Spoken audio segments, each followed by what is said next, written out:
قاہرہ سے 1.5 میل دور، جہاں ایک طرف ریت کے ٹیلے اور باقی ہر طرف صحرا ریت کے سمندر کی مانند افق تک پھیلا ہوا تھا، انسانوں کے سمندر تلے دب گیا تھا۔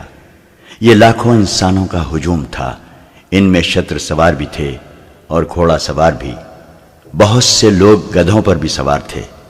تعداد ان کی زیادہ تھی جن کے پاس کوئی سواری نہیں تھی۔ لا تعداد ہجوم 4-5 دنوں سے صحرا کی اس وسعت میں جمع ہونا شروع ہو گیا تھا۔ قاہرہ کے بازاروں میں بھیڑ اور رونق زیادہ ہو گئی تھی، سرائے بھر گئی تھی۔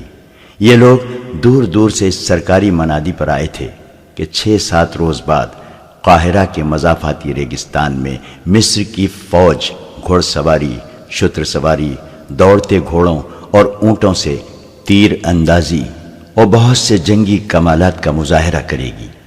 منادی میں یہ اعلان بھی کیا گیا تھا کہ غیر فوجی لوگ بھی ان مظاہروں میں جس کسی کو چاہیں تیغ زنی، کشتی، دوڑتے گھوڑوں کی لڑائی اور تیر اندازی وغیرہ کے لیے للکار کر مقابلہ کر سکتے ہیں۔ یہ منادی صلاح الدین ایوبی نے کرائی تھی۔ اس کے 2 مقاصد تھے، ایک یہ کہ لوگوں کو فوج میں بھرتی ہونے کی ترغیب ملے گی، اور دوسرے یہ کہ جو لوگ ابھی تک سلطان کو فوجی لحاظ سے کمزور سمجھتے ہیں ان کے شکوک رفع ہو جائیں۔ سلطان ایوبی کو جب یہ اطلاعیں ملنے لگیں کہ لوگ 6 روز پہلے ہی تماشا گاہ میں جمع ہونا شروع ہو گئے ہیں تو وہ بہت خوش ہوا، مگر علی بن سفیان پریشان سا نظر آتا تھا۔ اس نے سلطان کے آگے اس پریشانی کا اظہار کر بھی دیا تھا۔ سلطان ایوبی نے مسرت سے اسے کہا تھا، اگر تماشائیوں کی تعداد 1 لاکھ ہو جائے تو ہمیں 5000 سپاہی تو مل ہی جائیں گے۔ محترم امیر، علی بن سفیان نے کہا، میں تماشائیوں کے ہجوم کو کسی اور زاویے سے دیکھ رہا ہوں۔ میرے اندازے کے مطابق اگر تماشائیوں کی تعداد 1 لاکھ ہوئی تو اس میں 1000 جاسوس ہوں گے۔ دیہات سے عورتیں بھی آ رہی ہیں، ان میں زیادہ تر سوڈانی ہیں۔ ان میں اکثر کا رنگ اتنا گورا ہے کہ عیسائی عورت ان میں چھپ سکتی ہے۔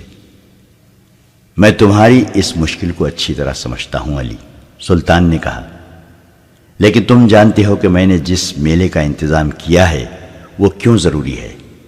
تم اپنے محکومے کو اور زیادہ ہوشیار کر دو۔ جی، میں اس کے حق میں ہوں، علی بن سفیان نے کہا۔ یہ میلہ بہت ہی ضروری ہے۔ میں نے اپنی پریشانی آپ کو پریشان کرنے کے لیے نہیں بتائی، صرف یہ اطلاع پیش کی ہے کہ یہ میلہ اپنے ساتھ کیا خطرہ لا رہا ہے۔ قاہرہ میں عارضی خہبے خانے کھل گئے ہیں جو ساری رات شائقین سے بھرے رہتے ہیں۔ تماشائیوں میں سے بعض نے شہر کے باہر خیمے نصب کر لیے ہیں۔ میرے گروہ نے مجھے اطلاع دی ہے کہ ان میں بھی قمار بازوں اور عصمت فروشوں کے خیمے موجود ہیں۔ کل میلے کا دن ہے، ناچنے گانے والیوں نے تماشائیوں سے دولت کے ڈھیر اکٹھے کر لیے ہیں۔ میلہ ختم ہو جائے گا تو یہ غلاظت بھی ہجوم کے ساتھ ہی صاف ہو جائے گی۔ سلطان ایوبی نے کہا، میں اس پر پابندی عائد نہیں کرنا چاہتا۔ مصر کی اخلاقی حالت اچھی نہیں۔ رقص اور عصمت فروشی 1-2 دنوں میں ختم نہیں کی جا سکتی۔ ابھی مجھے زیادہ سے زیادہ تماشائیوں کی ضرورت ہے۔ مجھے فوج تیار کرنی ہے، اور تم جانتے ہو علی، ہمیں بہت زیادہ فوج کی ضرورت ہے۔ میں نے فوج اور انتظامیہ کے سربراہوں کے اجلاس میں یہ ضرورت وضاحت سے بیان کر دی تھی۔ میں آپ کو اس وضاحت سے روک نہیں سکا تھا امیر محترم، علی بن سفیان نے کہا۔ میری سراغ رساں نگاہوں میں ان سربراہوں میں نصف ایسے ہیں جو ہمارے وفادار نہیں۔ آپ اچھی طرح جانتے ہیں کہ ان میں کچھ ایسے ہیں جو آپ کو اس گدی پر نہیں دیکھنا چاہتے، اور باقی جو ہیں ان کی دلچسپیاں سوڈانیوں کے ساتھ ہیں۔ میں نے ان میں سے ہر ایک کے پیچھے 1 آدمی چھوڑ رکھا ہے۔ میرے آدمی مجھے ان کی سرگرمیوں سے آگاہ کرتے رہتے ہیں۔ کسی کی کوئی خطرناک سرگرمی سامنے آئی ہے؟ سلطان ایوبی نے پوچھا۔ نہیں، علی بن سفیان نے جواب دیا، سوائے اس کے کہ یہ لوگ اپنی حیثیت اور رتبوں کو فراموش کر کے راتوں کو مشکوک خیموں میں اور ان مکانوں میں جاتے ہیں جو عارضی قہبے خانے اور رقص گاہیں بن گئے ہیں۔ دو نے تو ناچنے والی لڑکیوں کو گھروں میں بھی بلا لیا ہے۔ ان سے زیادہ میرا دماغ ان 2 بادبانی کشتیوں پر گھوم رہا ہے جو 10 روز گزرے بحر روم کے ساحل کے ساتھ دیکھی گئی تھی۔ ان میں کیا خاص بات تھی؟ سلطان ایوبی نے پوچھا۔ اس وقت تک بحر روم کے ساحل سے فوج کو واپس بلا لیا گیا تھا۔ وہاں ڈھکی چھپی جگہوں پر 2 فوجی سمندر پر نظر رکھنے کے لیے بٹھا دیے گئے تھے۔ علی بن سفیان نے ماہی گیروں اور صحرائی خانہ بدوشوں کے لباس میں ساحل پر انٹیلیجنس کے چند آدمی مقرر کر دیے تھے۔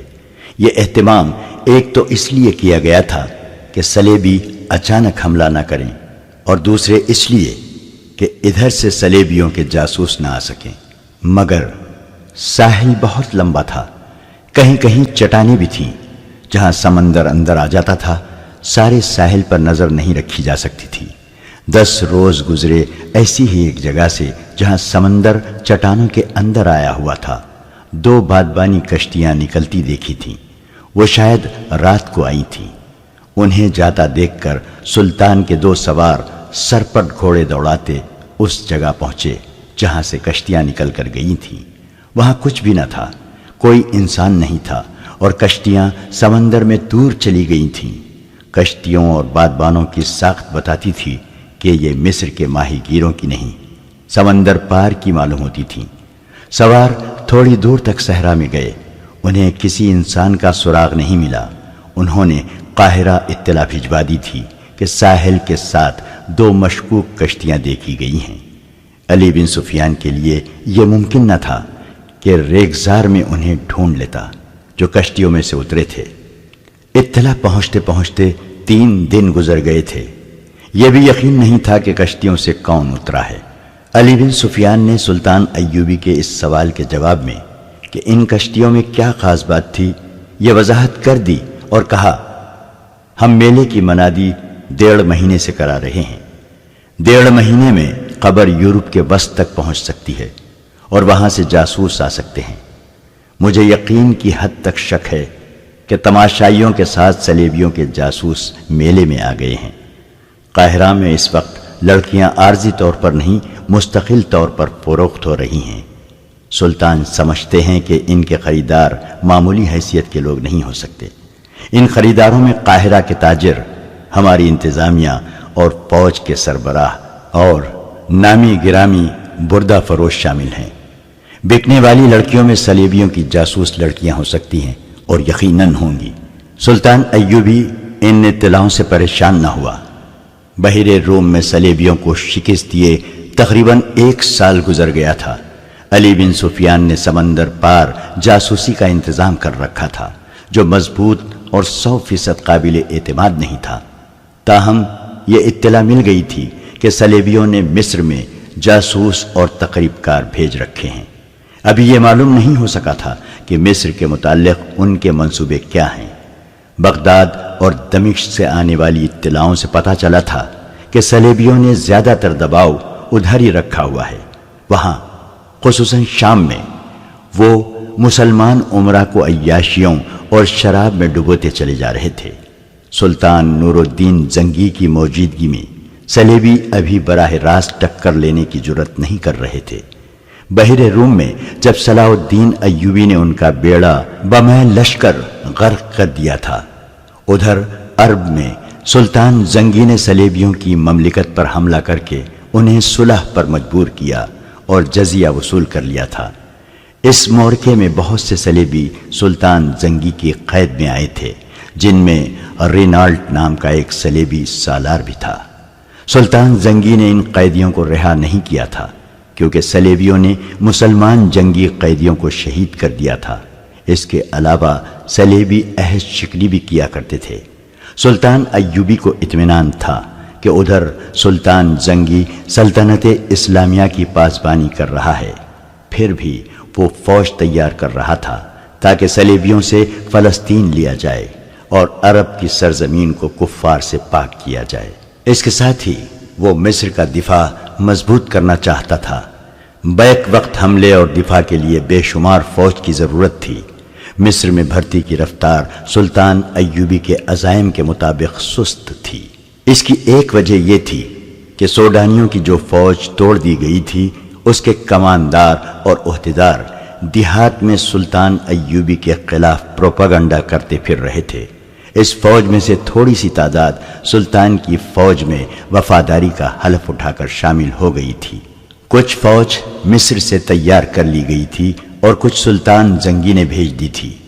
مصر کے لوگوں نے ابھی یہ فوج نہیں دیکھی تھی، نہ ہی انہوں نے سلطان ایوبی کو دیکھا تھا۔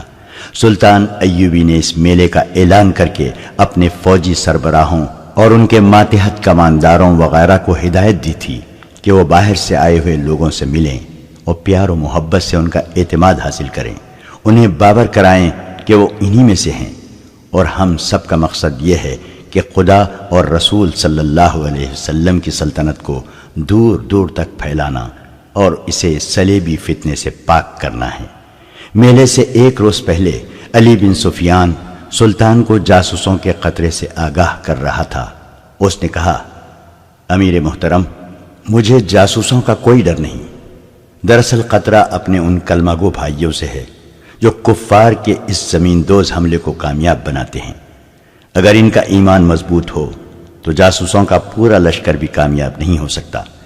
میلے کے تماشائیوں میں جو ناچنے والی لڑکیاں نظر آ رہی ہیں وہ صلیبیوں کا جال ہیں، تاہم میرا گروہ دن رات مصروف ہے۔ اپنے آدمیوں سے یہ کہہ دو کہ کسی جاسوس کو جان سے نہ ماریں۔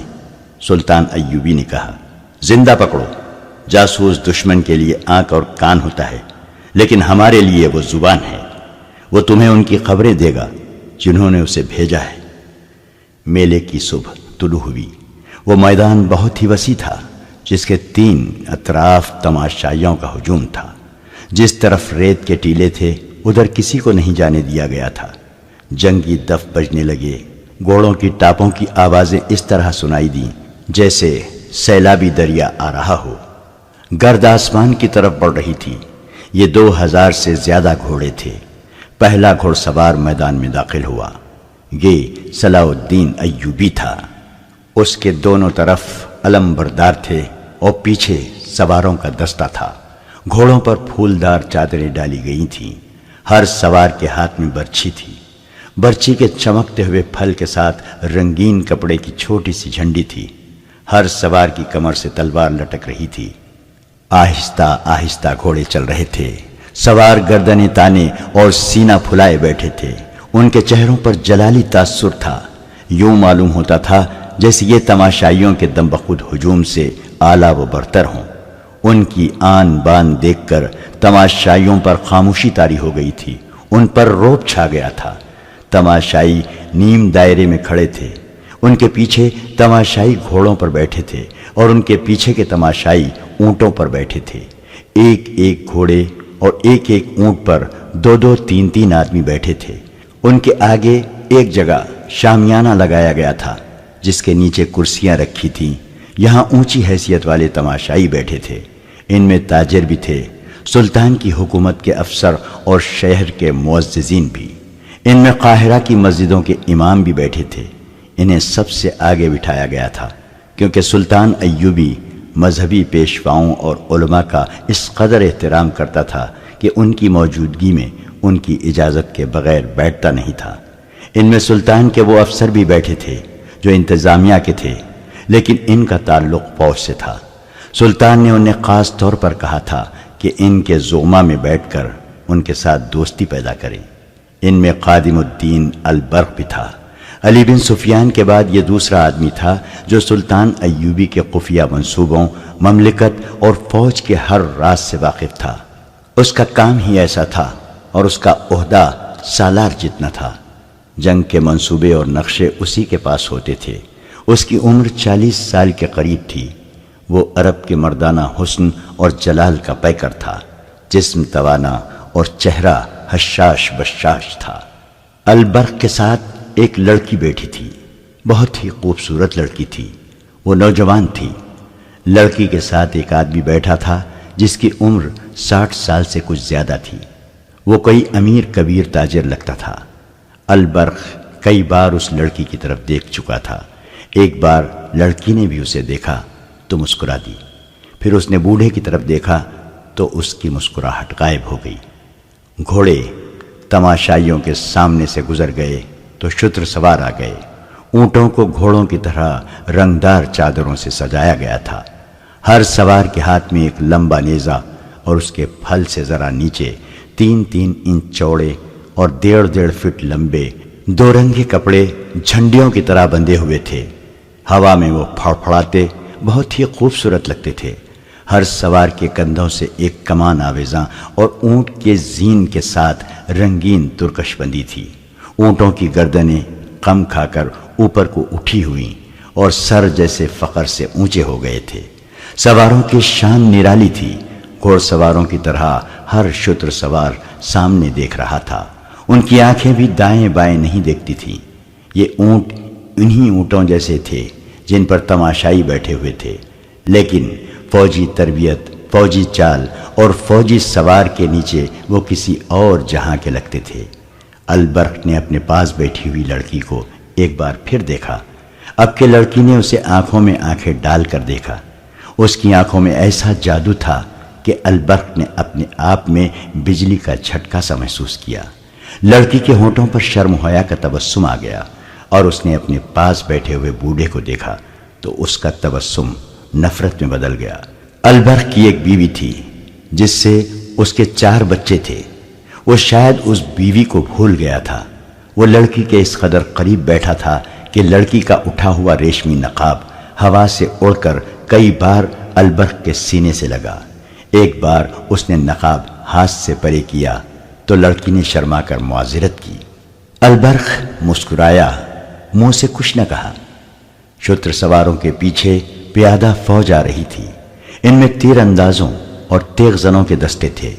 ان کی ایک ہی جیسی چال، ایک ہی جیسے ہتھیار اور ایک ہی جیسا لباس تماشائیوں پر وہی تاثر طاری کر رہا تھا جو سلطان ایوبی کرنا چاہتا تھا۔ سپاہیوں کے چہروں پر تندرستی اور توانائی کی رونق تھی۔ وہ خوش و خرم اور مطمئن نظر آتے تھے۔ یہ ساری فوج نہیں، صرف منتخب دستے تھے۔ ان کے پیچھے منجنیقیں آ رہی تھیں جنہیں گھوڑے گھسیٹ رہے تھے۔ ہر منجنیق دستے کے پیچھے ایک ایک گھوڑا گاڑی تھی جس میں بڑے بڑے پتھر اور ہانڈیوں کے قسم کے برتن رکھے تھے۔ ان میں تیل جیسی کوئی چیز بھری ہوئی تھی جو منجنیقوں سے پھینکی جاتی تھی۔ جہاں یہ برتن گرتا تھا وہ کئی ٹکڑوں میں ٹوٹ کر سیال مادے کو بہت سی جگہ پر بکھیر دیتا تھا۔ اس پر آتشی تیر چلائے جاتے تو سیال مادہ شعلے میں تبدیل ہو جاتا تھا۔ سلطان ایوبی کی قیادت میں یہ سوار اور پیادہ دستے نیم دائرے میں کھڑے اور بیٹھے ہوئے تماشائیوں کے آگے سے دور آگے نکل گئے۔ صلاح الدین ایوبی راستے میں سے واپس آ گیا۔ اس کے گھوڑے کے آگے علمبردار کے گھوڑے، دائیں بائیں اور پیچھے محافظوں کے گھوڑے اور ان کے پیچھے نائب سالاروں کے گھوڑے تھے۔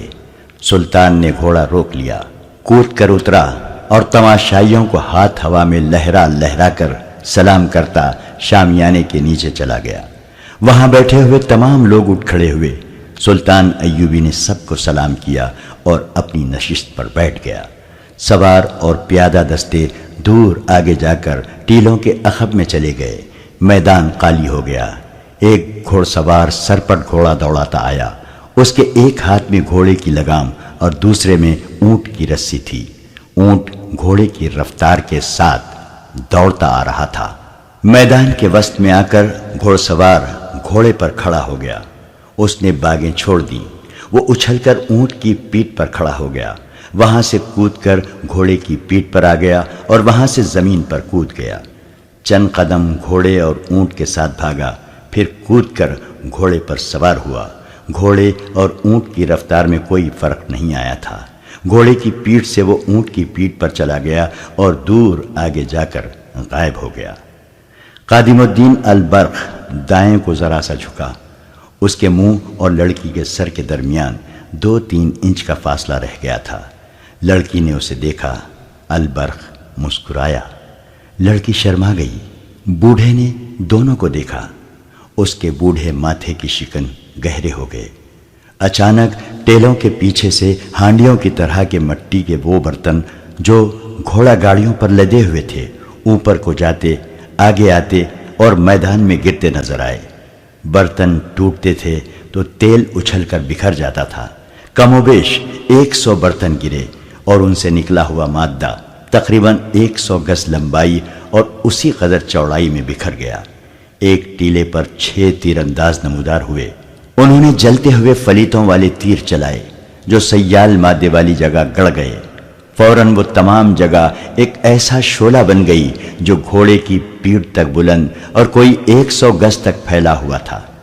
ایک طرف سے 4 گھوڑ سوار گھوڑے پوری رفتار سے دوڑتے ہوئے آئے۔ شعلے کے قریب آ کر وہ رکے نہیں، رفتار کم بھی نہ کی، چاروں شعلے میں چلے گئے۔ تماشائی دم بخود تھے کہ وہ جل جائیں گے، مگر وہ اتنے وسیع شعلے میں دوڑتے نظر آ رہے تھے۔ آخر وہ چاروں شعلے میں سے نکل گئے۔ تماشائیوں نے داد تحسین کا وہ شور بلند کیا کہ آسمان پھٹنے لگا۔ 2 سواروں کے کپڑوں کو آگ لگی ہوئی تھی۔ دونوں بھاگتے گھوڑوں سے ریت پر گرے اور تھوڑی دور لڑکیاں کھاتے ہوئے گئے۔ ان کے کپڑوں کی آگ بجھ گئی۔ البرخ اس شور و غل اور سواروں کے کمالات سے نظریں پھیرے ہوئے لڑکی کو دیکھ رہا تھا۔ لڑکی اس کی طرف دیکھتی اور ذرا سا مسکرا کر بوڑھے کو دیکھنے لگتی۔ بوڑھا اٹھ کر جانے کیوں چلا گیا۔ لڑکی اسے جاتا دیکھتی رہی۔ البرخ کو معلوم تھا کہ لڑکی بوڑھے کے ساتھ آئی ہے۔ اس نے لڑکی سے پوچھا، تمہارے والد صاحب کہاں چلے گئے ہیں؟ یہ میرا باپ نہیں، لڑکی نے جواب دیا، میرا خاوند ہے۔ خاوند؟ البرخ نے حیرت سے پوچھا، کیا یہ شادی تمہارے والدین نے کرائی ہے؟ اس نے مجھے خریدا ہے، لڑکی نے اداس لہجے میں کہا۔ وہ کہاں گیا ہے؟ البرخ نے پوچھا۔ ناراض ہو کر چلا گیا ہے، لڑکی نے جواب دیا۔ اسے شک ہو گیا ہے کہ میں آپ کو دلچسپی سے دیکھتی ہوں۔ کیا تم واقعی مجھے دلچسپی سے دیکھتی ہو؟ البرخ نے رومانی انداز سے پوچھا۔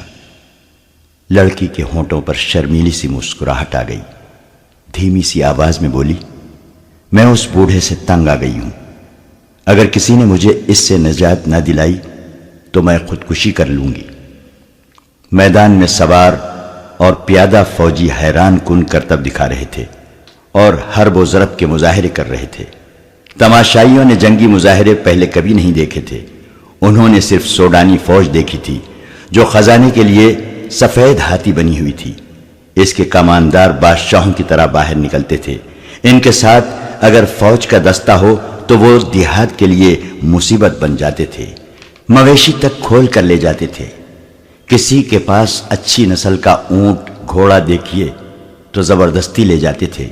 لوگوں کے دل میں یہ بات بیٹھ گئی تھی کہ فوج رعایا پر ظلم و تشدد کرنے کے لیے رکھی جاتی ہے، لیکن سلطان کی فوج بہت مختلف تھی۔ ایک تو وہ دستے تھے جو مظاہرے میں شریک تھے، باقی فوج کو سلطان کی ہدایت کے مطابق تماشائیوں میں پھیلا دیا گیا تاکہ وہ لوگوں کے ساتھ گھل مل کر ان پر یہ تاثر پیدا کریں کہ فوجی ان کے بھائی ہیں اور انہی میں سے ہیں۔ بدتمیزی یا بد اخلاقی کرنے والے فوجی کے لیے بڑی سخت سزا مقرر کی گئی تھی۔ خادم الدین البرخ جو سلطان ایوبی کی جنگی مشاورتی محکمے کا سربراہ اور رازداں تھا، سلطان کی ہدایات اور میلے کے شور و غل سے بالکل ہی لا تعلق ہو گیا تھا۔ لڑکی ایک جادو بن کر اس کے عقل پر غالب آ گئی تھی۔ اس نے لڑکی میں دلچسپی کا اظہار کیا۔ اسے لڑکی نے قبول کر لیا تھا۔ اس سے دونوں کے لیے سہولت پیدا ہو گئی۔ البرخ نے کہیں ملنے کو کہا تو لڑکی نے جواب دیا کہ وہ خریدی ہوئی لونڈی ہے اور اس بوڑھے نے اسے قید میں رکھا ہوا ہے۔ وہ اس پر ہر وقت نظر رکھتا ہے۔ لڑکی نے یہ بھی بتایا کہ بوڑھے کے گھر 4 بیویاں ہیں۔ البرخ نے اپنے رتبے کو فراموش کر دیا۔ عشق باز نوجوان کی طرح اس نے ملاقات کی وہ جگہ بتانی شروع کر دی جہاں آوارہ آدمیوں کے سوا کوئی نہیں جاتا تھا۔ ان جگہوں میں ایک جگہ لڑکی کو پسند آ گئی۔ یہ شہر سے باہر قدیم زمانے کا کوئی کھنڈر تھا۔ البرخ نے لڑکی سے یہ وعدہ بھی کیا کہ وہ اسے بوڑھے سے آزاد کرانے کی کوشش کرے گا۔ تیسری رات البرخ گھر سے نکلا۔ وہ حاکموں کی شان سے گھر سے نکلا کرتا تھا، مگر اس رات وہ چوروں کی طرح باہر نکلا۔ ادھر ادھر دیکھا اور ایک طرف میں چل پڑا۔ قاہرہ پر سکوت طاری تھا۔ فوجی میلے ختم ہوئے 2 دن گزر گئے تھے۔ باہر سے آئے ہوئے تماشائی جا چکے تھے۔ سرکاری حکم کے تحت عارضی قہبہ خانے اٹھا دیے گئے تھے۔ علی بن سفیان کا محکمہ اب یہ سراغ لگاتا پھر رہا تھا کہ باہر سے آئی ہوئی کتنی لڑکیاں اور کتنے مشکوک لوگ شہر یا مضافات یا دیہات میں رہ گئے ہیں۔ میلے کا مقصد پورا ہو گیا تھا۔ 2 ہی دنوں میں 4000 جوان فوج میں بھرتی ہو گئے تھے اور مزید بھرتی کی توقع تھی۔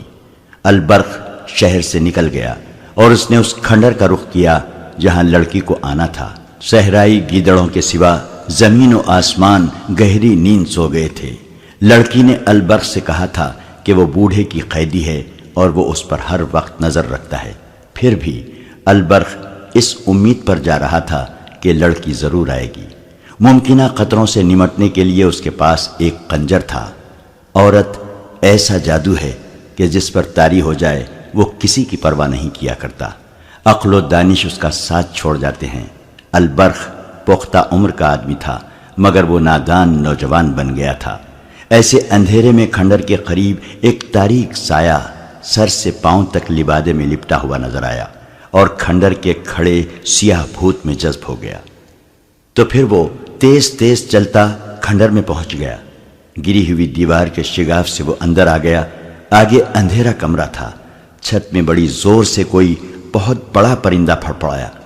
البرخ نے ہوا کے تیز جھونکے محسوس کیے اور اچانک اس کے منہ پر تھپڑ پڑا۔ اس کے ساتھ ہی اسے چی چی کی آوازیں سنائی دینے لگیں۔ وہ جان گیا کہ یہ بڑے چمگادڑ ہیں جن کے پنجے اس کا منہ لوچ ڈالیں گے۔ وہ بیٹھ گیا اور پاؤں پر سرکتا کمرے سے نکل گیا۔ کمرہ اڑتے چمگادڑوں سے بھر گیا تھا۔ آگے صحن تھا جس کے ارد گرد گول برآمدہ تھا۔ البرخ نے یہ بھی نہ سوچا کہ ایک خریدی ہوئی قیدی لڑکی جس پر ہر وقت نظر رکھی جاتی ہے اس ہیبت ناک کھنڈر میں کیسے آئے گی، مگر برآمدے میں کسی کے قدموں کی دبی دبی آہٹ نے اسے بتا دیا کہ یہاں کوئی موجود ہے۔ اس نے کمر سے خنجر نکال کر ہاتھ میں لے لیا۔ اس کے سر پر چمگادڑ اڑ رہے تھے۔ پھڑ پھڑانے کی آوازیں ڈراؤنی تھیں۔ البرخ نے آہستہ سے پکارا، آصفہ۔ لڑکی نے اسے اپنا نام بتا دیا تھا اور میلے میں یہ بھی بتا دیا تھا کہ وہ کس طرح فروخت ہوئی ہے۔ آپ آ گئے؟ اسے آصفہ کی آواز سنائی دی۔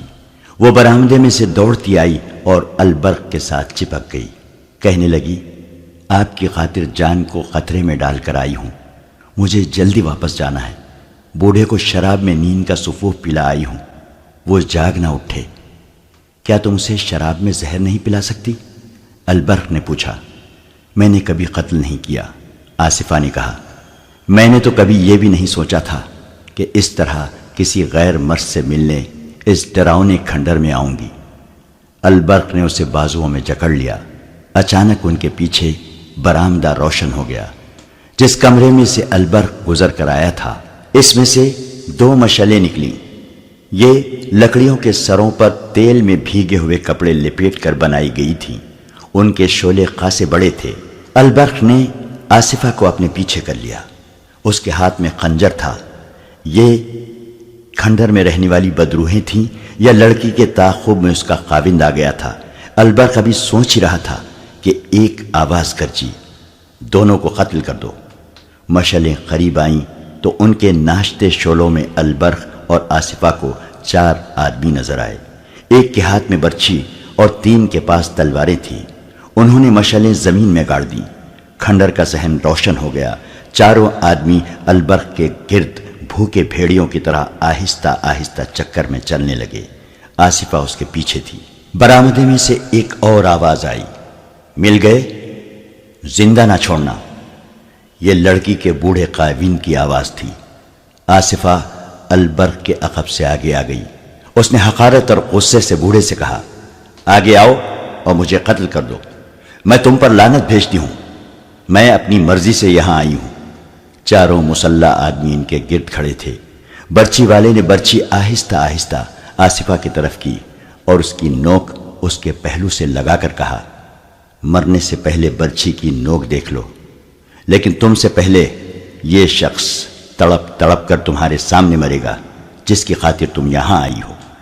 آصفہ نے جھپٹا مار کر برچھی پکڑ لی اور جھٹکا دے کر برچھی چھین لی۔ آصفہ البرق سے الگ ہو گئی اور للکار کر کہا، آؤ آگے آؤ، میں دیکھتی ہوں کہ تم مجھ سے پہلے اس آدمی کو کس طرح قتل کرتے ہو۔ البرق خنجر آگے کیے اس کے سامنے آ گیا۔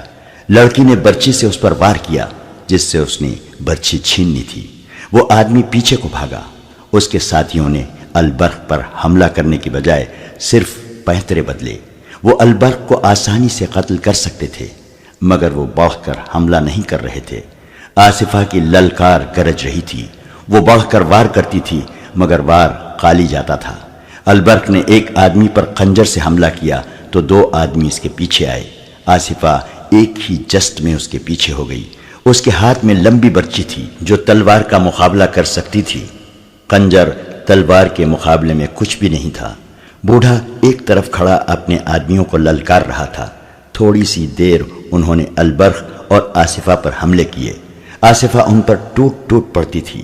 البرق وار بچاتا تھا اور خنجر سے وار کرنے کی کوشش کرتا تھا مگر عجیب امر یہ تھا کہ لڑکی کے حملوں کے باوجود کوئی زخمی نہیں ہوا۔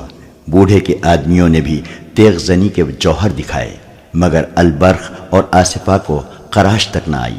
اتنے میں بوڑھے نے کہا، رک جاؤ، اور لڑائی بند ہو گئی۔ میں ایسی بے وفا لڑکی کو گھر میں نہیں رکھنا چاہتا، بوڑھے نے کہا۔ مجھے معلوم نہیں تھا کہ اتنی دلیر اور بہادر ہے۔ اگر اسے میں زبردستی لے بھی گیا تو یہ مجھے قتل کر دے گی۔ میں تمہیں اس کی پوری قیمت دوں گا، البرق نے کہا۔ کہو تم نے اسے کتنے میں خریدا تھا؟ بوڑھا ہاتھ بڑھا کر آگے بڑھا اور البرق سے ہاتھ ملا کر بولا، میرے پاس دولت کی کمی نہیں، میں یہ لڑکی تمہیں بخش دیتا ہوں۔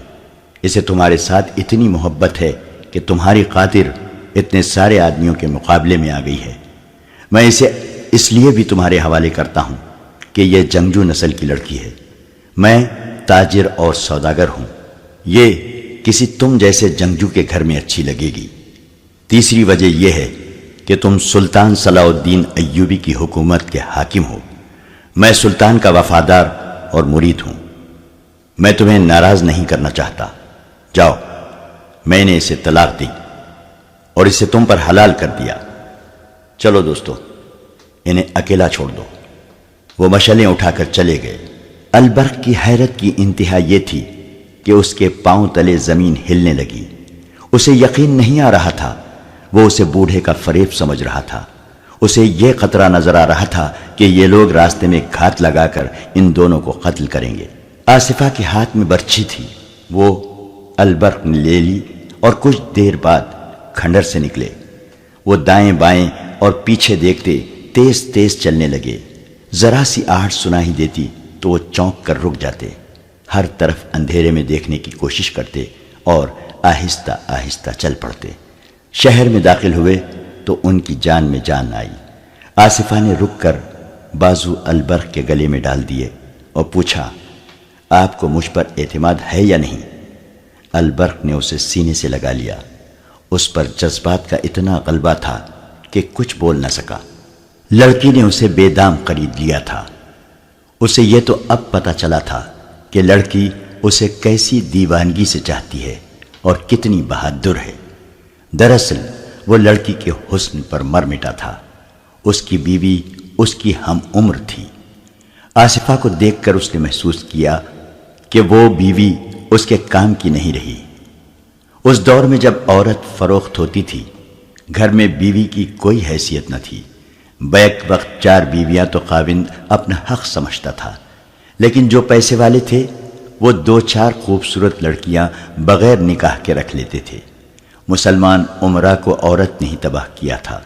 ان کے ہاں یہ بھی رواج تھا کہ ایک آدمی کی بیویاں خاوند کی خوشنودی حاصل کرنے کے لیے ڈھونڈ ڈھونڈ کر خوبصورت لڑکیاں خاوند کو بطور تحفہ پیش کرتی تھیں۔ البرق جب آصفہ کو ساتھ لیے گھر میں داخل ہوا تو سب سوئے ہوئے تھے۔ صبح اس کی بیوی نے اپنے خاوند کے پلنگ پر اتنی حسین لڑکی دیکھی تو اسے ذرہ بھر محسوس نہ ہوا کہ اس کا سہاگ اجڑ گیا ہے، بلکہ وہ خوش ہوئی کہ اس کے اتنے اچھے خاوند کو اتنی خوبصورت لڑکی مل گئی ہے۔ اس کے آ جانے سے وہ کچھ فرائض سے سبکدوش ہو گئی تھی۔ البرق کی حیثیت ایسی تھی کہ وہ ایک اور بیوی یا داشتہ رکھ سکتا تھا۔ صلاح الدین ایوبی مسلمانوں کو عورت سے اور عورت کو مسلمانوں سے آزاد کرنا چاہتا تھا۔ وہ ایک خاوند ایک بیوی کا حکم نافذ کرنا چاہتا تھا، مگر ابھی وہ ہر اس امیر اور وزیر کو دشمن بنانے سے ڈرتا تھا جس نے کئی لڑکیوں کو گھروں میں رکھا ہوا تھا۔ عورت کے خریدار یہی لوگ تھے۔ انہی کی دولت سے عورت کھلی منڈی میں نیلام ہوتی تھی، اغوا کی وارداتیں ہوتی تھیں، قتل اور خون خرابے ہوتے تھے، اور عمرا اور حاکموں کی زن پرستی کا ہی نتیجہ تھا کہ عیسائیوں اور یہودیوں نے لڑکیوں کی وساست سے ہی سلطنت اسلامیہ میں زہر بھر دیا تھا۔ اس کے علاوہ سلطان ایوبی کو یہ احساس بھی پریشان کیے ہوئے رکھتا تھا کہ یہی عورت مردوں کے دوش بدوش کفار کے خلاف لڑا کرتی تھی، مگر اب یہ عورت جو جہاد میں مرد کے لیے آدھی قوت تھی، مرد کی تفریح اور عیاشی کا ذریعہ بن گئی ہے۔ اس سے صرف یہ نہیں ہوا کہ قوم کی آدھی جنگی قوت ختم ہو گئی ہے، بلکہ عورت ایک ایسا نشہ بن گئی ہے جس نے قوم کی مردانگی کو بیکار کر دیا ہے۔ سلطان ایوبی عورت کی عظمت بحال کرنا چاہتا تھا۔ اس نے ایک منصوبہ تیار کر رکھا تھا جس کے تحت وہ غیر شادی شدہ لڑکیوں کو باقاعدہ فوج میں بھرتی کرنا چاہتا تھا۔ اسی کے تحت حرم بھی خالی کرنے تھے، مگر ایسے احکام وہ اسی صورت نافذ کر سکتا تھا کہ سلطنت کی خلافت یا امارت اس کے ہاتھ میں آ جائے۔ یہ مہم بڑی دشوار تھی۔ اس کے دشمنوں میں اپنوں کی تعداد زیادہ تھی، اور وہ جانتا تھا کہ قوم میں ایمان فروشوں کی تعداد بڑھتی جا رہی ہے۔ اسے یہ معلوم نہیں ہوا تھا کہ اس کا ایک معتمد خاص اور حکومت کے رازوں کا رکھوالا قادم الدین البرق بھی ایک نوجوان حسینہ کو گھر لے آیا ہے، اور یہ لڑکی اس کے اعصاب پر ایسی بری طرح چھا گئی ہے کہ وہ اب فرائض سلطنت سے بے پرواہ ہو سکتا ہے۔ فوجی میلے میں مصر کے لوگ سلطان ایوبی کی فوجی طاقت سے مرعوب نہیں ہوئے، بلکہ اسے اسلامی اور مصری فوج سمجھ کر اس سے متاثر ہوئے تھے۔ سلطان ایوبی تقریریں کرنے والا حاکم نہیں تھا، لیکن اس دن اتنے بڑے اجتماع سے اس نے خطاب کرنا ضروری سمجھا۔ اس نے کہا کہ یہ فوج قوم کی عصمت کی محافظ اور اسلام کی پاسبان ہے۔ اس نے صلیبیوں کے عزائم تفصیل سے بیان کیے اور مصریوں کو بتایا کہ عرب میں مسلمان عمرا اور حاکموں کی تیش پرستی کی وجہ سے صلیبیوں نے وہاں مسلمانوں کا جینا حرام کر رکھا ہے۔ وہ قافلوں کو لوٹ لیتے ہیں، مسلمان لڑکیوں کو اغوا کر کے بے آبرو کرتے پھر انہیں بیچ ڈالتے ہیں۔ سلطان ایوبی نے لوگوں کو قومی جذبے سے آگاہ کر کے انہیں کہا کہ وہ فوج میں بھرتی ہو کر اپنی بیٹیوں کی عصمت اور اسلام کی عظمت کی پاسبانی کریں۔ سلطان کی تقریر میں جوش تھا اور ایسا تاثر کہ تماشائیوں کے دلوں میں ہلچل مچ گئی، اور اسی روز جوان آدمی فوج میں بھرتی ہونے لگے۔ 10 روز تک بھرتی ہونے والوں کی تعداد 6000 ہو گئی۔ اس میں کم و بیش 1500 جوان اپنے اونٹ ساتھ لائے اور 1000 کے قریب گھوڑوں اور خچروں سمیت آئے۔ سلطان نے انہیں جانوروں کا معاوضہ فوری طور پر ادا کر دیا اور فوج نے ان کی ٹریننگ شروع کر دی۔ میلے کے 3 ماہ بعد سلطان کی فوج میں 3 جرائم کی رفتار بڑھنے لگی: چوری، جوا بازی اور رات کی غیر حاضری۔ یہ جرائم اس سے پہلے بھی ہوتے تھے، لیکن نہ ہونے کے برابر تھے۔ فوجی میلے کے بعد یہ وبا کی صورت اختیار کرنے لگے۔ ان تینوں کی بنیاد جوا بازی تھی۔ چوری کی وارداتیں اسی حد تک محدود تھیں کہ سپاہی کی کوئی ذاتی چیز چرا کر بازار میں بیچ ڈالتا تھا، مگر ایک رات فوج کے 3 گھوڑے غائب ہو گئے۔ سواروں اور سپاہیوں کی تعداد پوری تھی، کوئی بھی غیر حاضر نہیں تھا۔ اگر اس نقصان کو نظر انداز کر دیا جاتا تو اگلی بار 10 گھوڑے چوری ہو جاتے۔ اعلیٰ حکام تک رپورٹ پہنچی۔ انہوں نے نوجوانوں کو سزا سے ڈرایا، خدا سے ڈرایا، مگر یہ تینوں جرائم بڑھتے گئے۔ ایک رات ایک سپاہی پکڑا گیا۔ وہ کہیں سے کیمپ میں آ رہا تھا۔ اس سے پہلے رات کو غیر حاضر ہونے والے سپاہی چوری چھپی سنتریوں سے بچ کر نکل جاتے اور بچتے بچاتے آ جاتے تھے، لیکن یہ سپاہی لڑکھڑاتا آ رہا تھا۔ سنتری نے اسے دیکھ لیا اور اسے پکارا۔ سپاہی رک گیا اور گر پڑا۔ سنتری نے دیکھا کہ یہ خون میں نہایا ہوا ہے۔ اسے اٹھا کر اپنے عہدیدار کے پاس لے آیا۔ اس کی مرہم پٹی کی گئی، مگر وہ زندہ نہ رہ سکا۔ مرنے سے پہلے اس نے بتایا تھا کہ وہ اپنے ایک ساتھی سپاہی کو قتل کر آیا ہے۔ اس کی لاش کیمپ سے نصف کوس دور ایک خیمے میں پڑی ہے۔ اس کے بیان کے مطابق وہاں 3 خیمے تھے۔ وہ لوگ خانہ بدوش تھے۔ ان کے پاس خوبصورت عورتیں تھیں۔ وہ ان عورتوں کی نمائش فوجیوں میں کیا کرتے تھے۔ رات کو سپاہی وہاں تک پہنچ جاتے، وہ دوسروں کو بتاتے تو وہ بھی چلے جاتے۔ وہ خانہ بدوش صرف عصمت فروش نہیں تھے، ان کی ہر عورت اپنے ہر فوجی گاہک کو یہ تاثر دیتی تھی کہ وہ اس پر فدا ہے اور اس کے ساتھ شادی کر لے گی۔ بعد کی تحقیقات سے پتہ چلا کہ انہوں نے سپاہیوں میں رقابت پیدا کر دی تھی۔ اسی کا نتیجہ تھا کہ یہ 2 سپاہی خانہ بدوشوں کے خیمے میں لڑ پڑے۔ ایک مارا گیا اور دوسرا زخمی ہو کر آیا اور بیان دے کر مر گیا۔ دوسرے سپاہی کی لاش لانے کے لیے آدمی روانہ کر دیے گئے۔ ان کے ساتھ ایک کماندار بھی تھا۔ مرنے والے سپاہی نے راستہ اور جگہ بتا دی تھی۔ وہاں گئے تو دیکھا کہ سپاہی کی لاش پڑی ہے، خیمے نہیں ہیں۔ وہاں کے نشان بتا رہے تھے کہ یہاں سے خیمے اکھاڑے گئے ہیں۔ رات کے وقت ان کی تلاش ممکن نہیں تھی۔ سپاہی کی لاش اٹھا لائے۔ اس حادثے کی رپورٹ سلطان ایوبی کو دی گئی اور یہ بھی بتایا گیا کہ فوج میں جرائم بڑھ گئے ہیں اور 3 گھوڑے بھی چوری ہو چکے ہیں۔ سلطان نے علی بن سفیان کو بلا کر کہا کہ وہ سپاہیوں کے بھیس میں اپنے سراغ رساں فوج میں شامل کر کے معلوم کرے کہ یہ جرائم کیوں بڑھ گئے ہیں۔ سلطان نے اس سلسلے میں البرق کو بھی حکم دیا۔ اس کیوں کا جواب شہر کے اندر موجود تھا، جہاں تک علی بن سفیان کے سراغ رسانوں کی رسائی محال تھی۔ یہ ایک بہت بڑا قلعہ نما مکان تھا۔ مصریوں کا ایک کنبہ نہیں بلکہ پورا خاندان اس میں رہتا تھا۔ اس مکان اور مکینوں کو شہر میں عزت حاصل تھی، کیونکہ یہاں خیرات بہت تقسیم ہوتی تھی۔ ناداروں کو یہاں سے مالی مدد ملتی تھی۔ فوجی میلے میں اس خاندان نے سلطان ایوبی کو اشرفیوں کی 2 تھیلیاں فوج کے لیے پیش کی تھی۔ یہ سوداگر خاندان تھا۔ مصر میں سلطان ایوبی کے آنے سے پہلے یہ مکان سوڈانی فوج کے بڑے رتبے والوں اور انتظامیہ کے حاکموں کی مہمان گاہ بنا رہا تھا۔ سوڈانیوں کو سلطان ایوبی نے آ کر ختم کر دیا تو اس خاندان کی وفاداریاں حکومت کے ساتھ رہیں اور یہ سلطان ایوبی کا وفادار ہو گیا۔ جس روز سلطان ایوبی نے البرق اور علی بن سفیان کو حکم دیا کہ وہ فوج میں جرائم کی وبا کی وجوہات معلوم کریں، اس سے اگلی رات اس مکان کے ایک کمرے میں 10-12 آدمی بیٹھے تھے۔ شراب کا دور چل رہا تھا۔ کمرے میں ایک بوڑھا آدمی داخل ہوا۔ اسے دیکھ کر سب اٹھ کھڑے ہوئے۔ اس کے ساتھ ایک بڑی خوبصورت لڑکی تھی جس کا آدھا چہرہ نقاب میں تھا۔ کمرے میں داخل ہوتے ہی دروازہ بند کر دیا گیا اور لڑکی نے نقاب اٹھا دیا۔ وہ بوڑھے کے ساتھ بیٹھ گئی۔ کل امیر مصر تک اطلاع پہنچ گئی ہے کہ فوج میں جوے بازی اور بدکاری بڑھ گئی ہے۔ بوڑھے نے کہا، ہماری آج کی یہ نشست بہت اہم ہے۔ امیر نے سپاہیوں کے بھیس میں فوج میں سراغ رساں شامل کرنے کا حکم دے دیا ہے۔ ہمیں ان سراغ رسانوں کو ناکام کرنا ہے۔ تازہ اطلاع بڑی ہی امید افزا ہے۔ 2 مصری سپاہیوں نے ایک عورت پر لڑ کر ایک دوسرے کو قتل کر دیا ہے۔ یہ ہماری کامیابی کی ابتدا ہے۔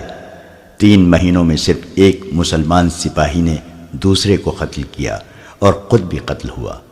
ایک آدمی نے بوڑھے کی بات کاٹ کر کہا، کامیابی کی یہ رفتار بہت سست ہے۔ کامیابی ہم اسے کہیں گے جب ایوبی کا کوئی نائب سالار اپنے سالار کو قتل کر دے گا۔ میں تو کامیابی اسے کہوں گا جب کوئی سالار یا نائب سالار صلاح الدین ایوبی کو قتل کر دے گا۔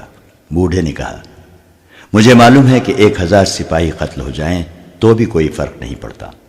ہمارا مطمع نظر ایوبی کا قتل ہے۔ آپ سب کو پچھلے سال کے دونوں واقعات یاد ہوں گے۔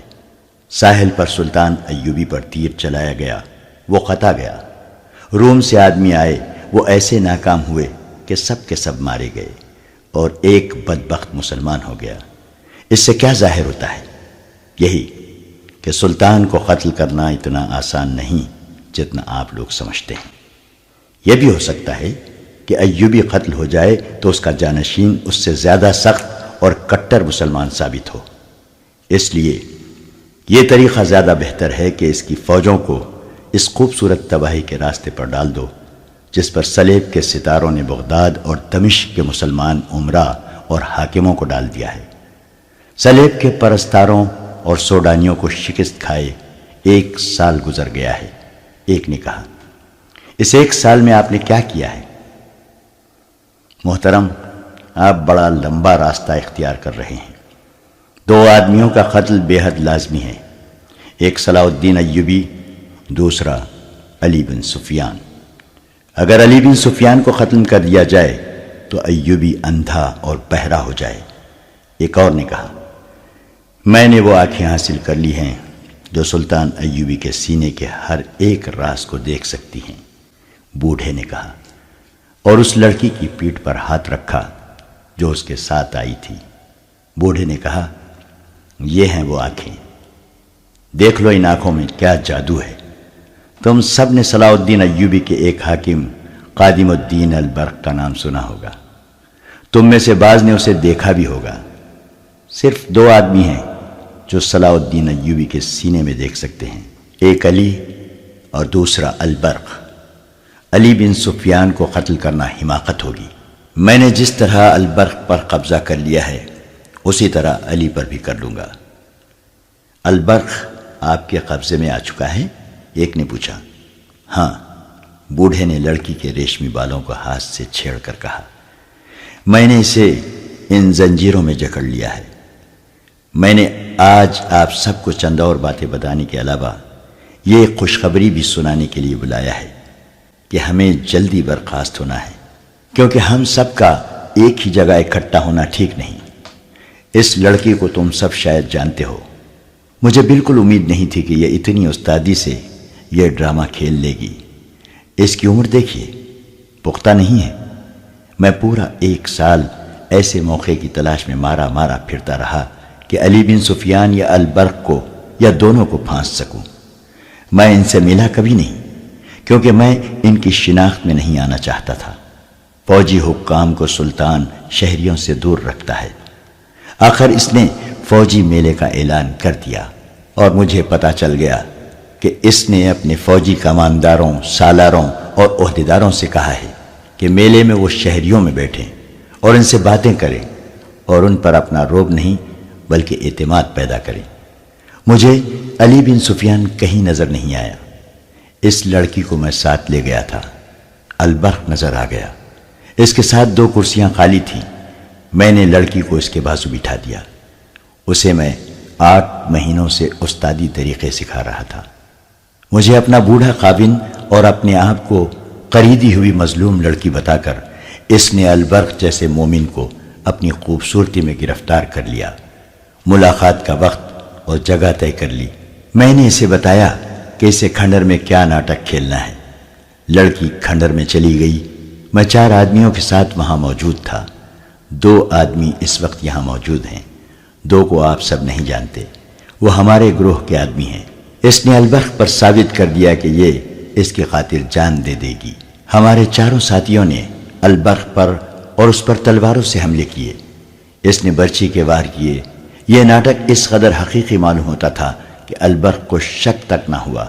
کم وقت کے دماغ میں یہ بھی نہ آئی کہ تلواروں کے اور برچی کے اتنے وار ہوئے مگر کوئی زخمی تک نہ ہوا۔ میں نے یہ کہہ کر یہ کھیل ختم کیا کہ یہ لڑکی کسی بہادر کے ہاں ہی اچھی لگتی ہے۔ میں نے اسے خوشی کا اظہار کرتے ہوئے البرق کے حوالے کر دیا۔ میں نے اسے اپنا نام آصفہ بتا رکھا ہے۔ لڑکی نے کہا، میں حیران ہوں کہ اتنی پختہ عمر کا حاکم اتنی آسانی سے میرے جال میں پھنس گیا ہے۔ میں نے اسے شراب کا عادی بنا دیا ہے۔ اس نے کبھی نہیں پی تھی۔ پہلی بیوی اسی گھر میں رہتی ہے، اس کے بچے بھی ہیں، لیکن وہ سب کو جیسے بھول گیا ہے۔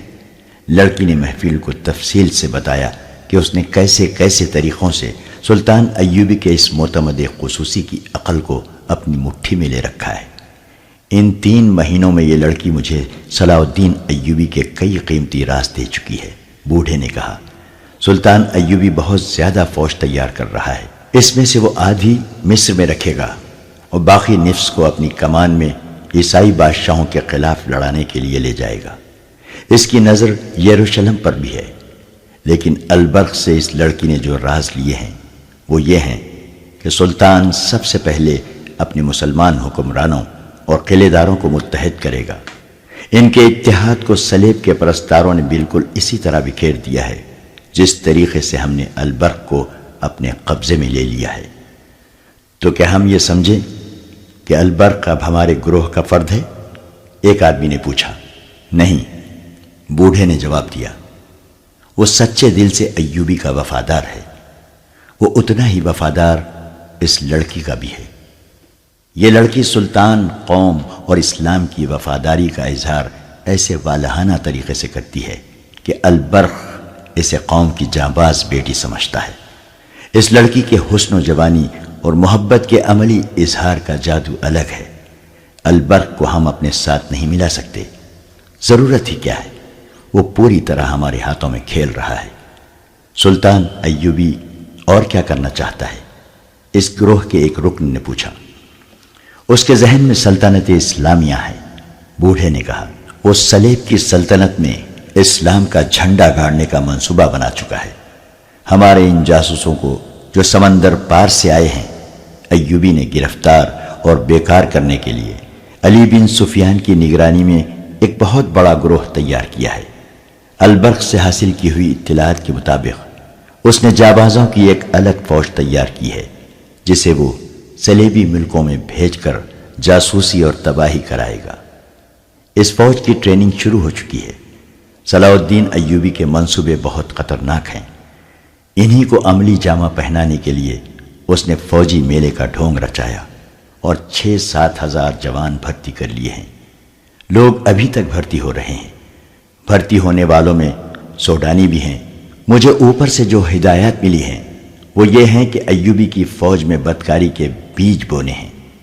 اس کا طریقہ یہ ہے کہ ان کے دلوں میں عورت اور جوا داخل کر دو۔ بوڑھے نے بتایا کہ اس نے فوجی میلے کے فوراً بعد اپنے آدمی بھرتی کرا دیے تھے۔ انہوں نے بڑی خوبی سے فوج میں جوا شروع کرا دیا ہے۔ جوا اور عورت ایسی چیزیں ہیں جو انسان کو چوری اور قتل تک لے جاتی ہیں۔ اس نے دوسرا طریقہ یہ بتایا کہ عصمت فروش عورتوں کو ٹریننگ دے کر فوجی کیمپوں کے ارد گرد چھوڑ دیا گیا ہے جو یہ ظاہر نہیں ہونے دیتی کہ وہ پیشاور ہیں۔ انہوں نے سلطان کے فوجیوں کو بدی کے راستے پر ڈالنے کے ساتھ ساتھ ان میں رقابت بھی پیدا کر دی ہے۔ بوڑھے نے کہا، اس کی کامیابی پرسوں سامنے آئی ہے۔ 2 سپاہی ایک عورت کے خیمے میں بیک وقت پہنچ گئے۔ دونوں لڑ پڑے اور ایک دوسرے کو بری طرح زخمی کر دیا۔ ایک تو خیمے میں ہی مر گیا اور دوسرے کے متعلق پتہ چلا کہ کیمپ میں جا کر مر گیا۔ یہ رپورٹ سلطان ایوبی تک پہنچ گئی ہے۔ اس نے علی بن سفیان اور البرق کو حکم دیا ہے کہ فوجوں میں اپنے سراغ رسانوں کو بھیج کر معلوم کریں کہ جوا بازی، چوری چکاری اور بدکاری کیوں بڑھتی جا رہی ہے۔ لہٰذا آپ سب ان تمام عورتوں سے جو اسی کام میں مصروف ہیں کہہ دیں کہ کیمپوں کے قریب نہ جائیں۔ اسی مجلس میں یہ بھی بتایا گیا کہ آصفہ، جس کا اصلی نام کچھ اور تھا، 5ویں چھٹی رات اس بوڑھے کو اطلاعیں دینے جاتی ہیں جو وہ البرق سے حاصل کرتی ہے۔ جس رات اسے باہر نکلنا ہوتا ہے وہ البرق کو شراب میں خاص صفوف کھول کر پلا دیتی ہے۔ اس کے اثر سے صبح تک اس کی آنکھ نہیں کھل سکتی۔ مجلس میں یہ انکشاف بھی ہوا کہ مصر کے شہروں اور قصبوں میں خفیہ قہبہ خانے اور قمار خانے قائم کر دیے گئے ہیں۔ ان کے اثرات امید افزا ہیں۔ تربیت یافتہ عورتیں اچھے اچھے گھرانوں کے نوجوانوں کو بدکاری کے راستے پر ڈالتی جا رہی ہیں۔ اب کوشش یہ کی جائے گی کہ مسلمان لڑکیوں میں بھی بے حیائی کا رجحان پیدا کیا جائے۔ یہ محفل جو جاسوسوں کا ایک خفیہ اجلاس تھا، برخاست ہوئی۔ وہ سب اکٹھے باہر نہ نکلے۔ ایک آدمی باہر جاتا تھا، 10-15 منٹ بعد دوسرا آدمی نکلتا تھا۔ بوڑھا بھی چلا گیا تھا، صرف آصفہ اور ایک آدمی رہ گیا۔ آصفہ نے نقاب میں چہرہ چھپایا اور اس آدمی کے ساتھ نکل گئی۔ البرق نے آصفہ کو ایک راز بنا کے رکھا ہوا تھا۔ اس نے ابھی کسی کو نہیں بتایا تھا کہ اس نے دوسری شادی کر لی ہے۔ دوسری شادی معیوب نہیں تھی، لیکن وہ ڈرتا تھا کہ دوست مزاح کریں گے کہ اتنا عرصہ ایک بیوی کے ساتھ گزار کر 40 سال کی عمر میں نوجوان لڑکی کے ساتھ شادی کر لی، مگر یہ بھید چھپ نہ سکا۔ علی بن سفیان نے شہر میں اور فوجی کیمپوں کے ارد گرد اپنے جاسوس پھیلا رکھے تھے۔ اسے یہ اطلاعیں مل رہی تھی فوجی میلے کے بعد شہر میں بھی جوا اور بدکاری بڑھ رہی ہے۔ ایک روز ایک سراغ رسا نے علی بن سفیان کو یہ رپورٹ دی کہ گزشتہ 3 مہینوں میں اس نے 4 بار دیکھا ہے کہ قادم الدین البرق کے گھر سے رات اس وقت جب سب سو جاتے ہیں ایک عورت سیاہ لبادے میں لپٹی ہوئی نکلتی ہے۔ وہ تھوڑی دور جاتی ہے تو ایک آدمی اس کے ساتھ ہو جاتا ہے۔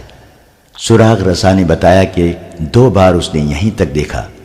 تیسری بار اس نے اس عورت کا پیچھا کیا۔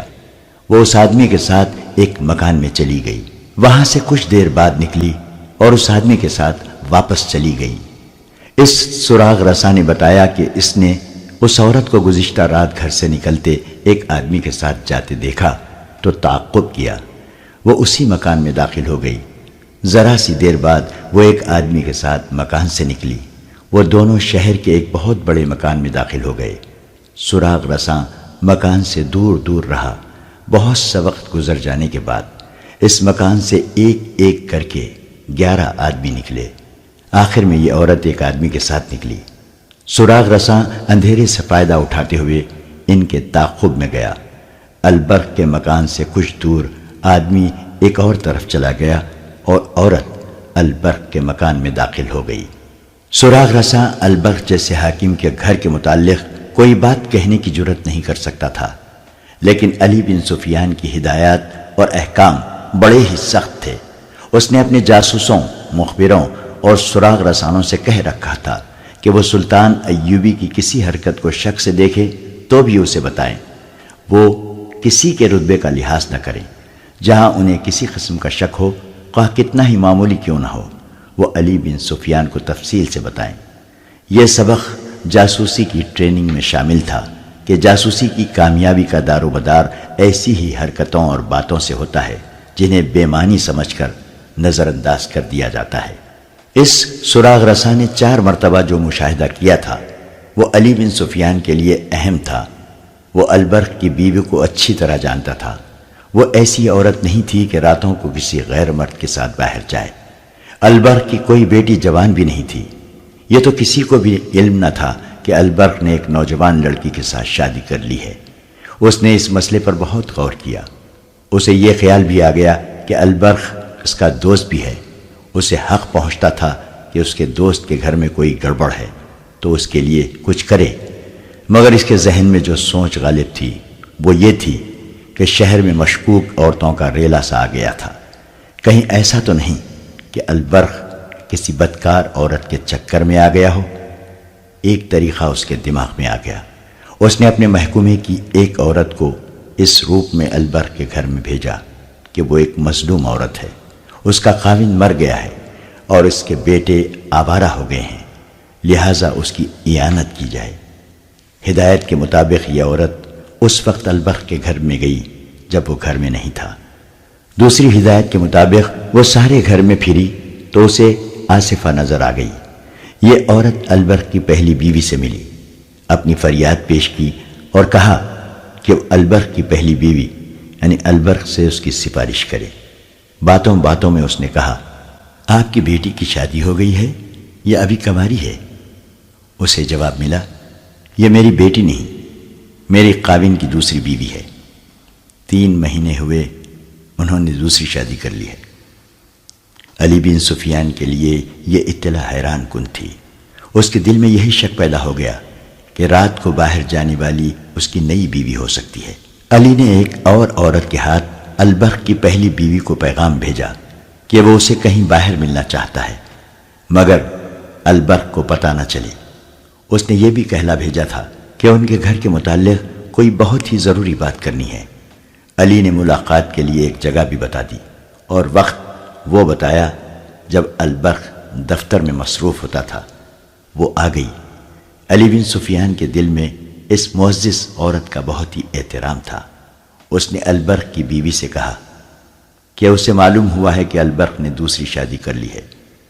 بیوی نے جواب دیا، خدا کا شکر ہے کہ اس نے دوسری شادی کی ہے، چوتھی اور پانچویں نہیں کی۔ باتیں کرتے کرتے علی بن سفیان نے پوچھا، وہ کیسی ہے؟